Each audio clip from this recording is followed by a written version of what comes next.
Western Marxism, Section 1968 and the Mass Equivocation of Western Marxism. During the 1960s and 70s, mass equivocation characterized the Marxist left in Europe and the United States. The great demonstrations in favor of Vietnam connected happily with the homage paid to Adorno and Horkheimer, who considered the movements of national liberation backward and reactionary, and who watched from a distance, or, in the case of the latter, did not fail to support the war the United States unleashed in Vietnam. In those years, together with Vietnam, China also enjoyed mass support, but we find here another comedy of equivocation. And not only because the People's Republic, born of a centuries-old struggle for national and anti-colonial liberation, aspired to put itself at the head of the movements of national and anti-colonial liberation disdained by critical theory. There is another reason. In 1966, Mao launched the Cultural Revolution. In Italy, the communist daily Il Manifesto saluted him in its first issue, April 18, 1971, with an article by K.S. Carl that expressed pleasure that, quote, during the Cultural Revolution, the party and state apparatuses were strongly reduced. It was the start of the realization of utopia and the beginning of the withering away of the state. In reality, Mao had publicly distanced himself from that ideal some years before in exercising power on a national scale. By now, it was clear that the organs of our state would endure indefinitely. Quote, let's take the courts. We'll still need courts 10,000 years from now, even after the elimination of classes. End quote. The contradictions, even if no longer antagonistic, will have continued and survived under communism, and require a juridical and state order to regulate them. Regarding the Cultural Revolution, in 1969, on the occasion of the 9th Congress of the Chinese Communist Party, Lin Biao, at that moment the designated heir to Mao Zedong, had made the objectives pursued by the leaders of Beijing unequivocally clear. Beginning of long quote. As the 16-point decision indicates, the Great Proletarian Cultural Revolution is a powerful force for developing the social productive forces in our country. Our country has seen good harvests in agricultural production for years running, and there is also a thriving situation in industrial production in science and technology. The enthusiasm of the broad masses of the working people, both in revolution and in production, has soared to unprecedented heights. Many factories, mines, and other enterprises have time and again topped their production records, creating all-time highs in production. The technical revolution is making constant progress. Grasp revolution, promote production. This principle is absolutely correct. End quote. This was a point Lin Biao insisted on forcefully. Beginning of long quote. We must firmly grasp revolution and energetically promote production and fulfill and overfulfill our plans for developing the national economy. It is certain that the great victory in the Great Proletarian Cultural Revolution will continue to bring about new leaps forward on the economic front and in our cause of socialist construction as a whole. End of long quote. Not by accident, one of the principal indictments made against the deposed President of the People's Republic of China, Liu Shaoqi, was, quote, the doctrine of trailing behind at a snail's pace. Namely, incomprehension of the fact that the Cultural Revolution would, in the eyes of its advocates, accelerate prodigiously the development of the productive forces, bringing the country rapidly up to the level of the more advanced capitalist countries.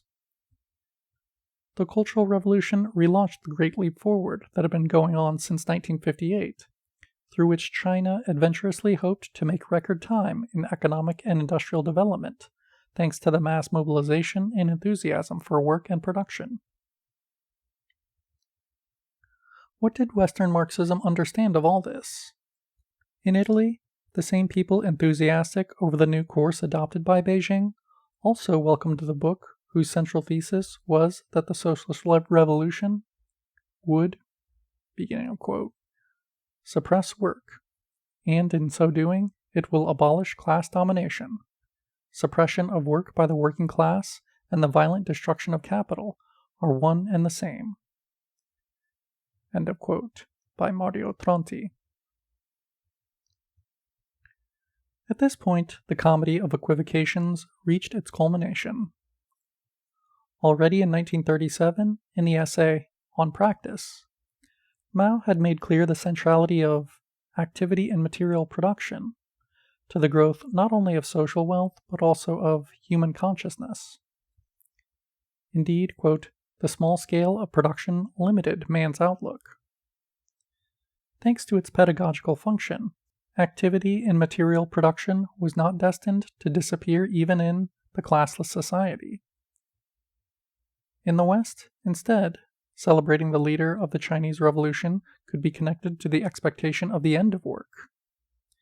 The essay On Practice was cited often, but only to discuss the class struggle, removing both the struggle for production and the struggle for scientific experimentation.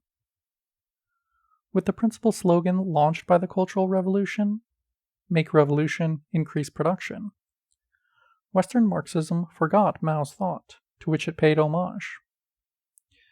Moreover, the slogan, "Worker suppression of work," also broke with Marx in the post-capitalist scenario he had sketched. According to the Communist Manifesto, quote, the proletariat will use its political supremacy in control of the means of production to increase the total productive forces as rapidly as possible. End quote. These general theses assumed a particular importance in the East. After shaking off the colonial yoke, the countries and peoples of the newly independent states were committed to consolidating this independence economically. They did not want to depend on their ex-masters' alms and arbitrary will. They considered it essential to break the monopoly that the most powerful countries held, and in part, and to a declining degree, they still hold, over the most advanced technology. Mao, who in 1949 had already sought to guard against the danger for the Chinese People's Republic of economically becoming an American colony, felt a strong commitment to abolish two types of inequality, that existing inside of China, but also, and perhaps even more so, that which separated China from the more advanced countries. Powerfully accelerating the development of the productive forces, overcoming the former contradiction would have facilitated the overcoming of the latter. In this way, the Chinese nation would rise steadily, and the long struggle for recognition made necessary by oppression and the humiliation imposed by imperialism would be crowned with complete success. Thanks to a political revolution to promote equality both domestically and internationally, and thanks at the same time to the powerful development of the productive forces, the Asian country would become an irresistible model for the world anti-colonialist revolution and for building socialism. The Vietnamese communists expressed a similar view. While completely immersed in the war for independence and national unity, the then First Secretary of the Workers' Party of North Vietnam declared that once power had been achieved, the most important task would be the technical revolution.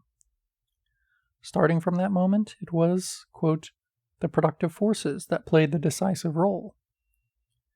It was, therefore, a matter of working hard to achieve a higher level of productivity, stimulating the construction of the economy and the development of production. End quote. Of the great conflicts going on in Asia and throughout the Third World, Western Marxism perceived only one aspect, that of the revolt against capitalism, more than that against imperialism. Scarce attention was reserved for the struggles for national liberation, and above all, that of the revolt against power as such.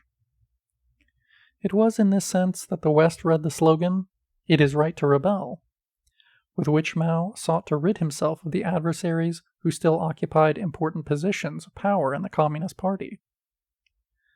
If in China, rebellion was invoked to free the enthusiastic commitment of the masses at work and in the development of social wealth. In the West, rebellion against power, as such, made impossible the building of an alternative social order, and reduced Marxism to an impotent critical theory, or, in the best of hypotheses, to messianic expectations. Anarchy was the objective and unforeseen result of the Cultural Revolution, remedied by the army's intervention. In the West, instead, the appeal to rebellion against power as such, in society and at work, served to reboot anarchism theoretically as well. Defeated with effort by Marxism during the Second International, anarchism was to see a spectacular revenge in the movement of 1968 and in important sectors of Western Marxism in those years. End section.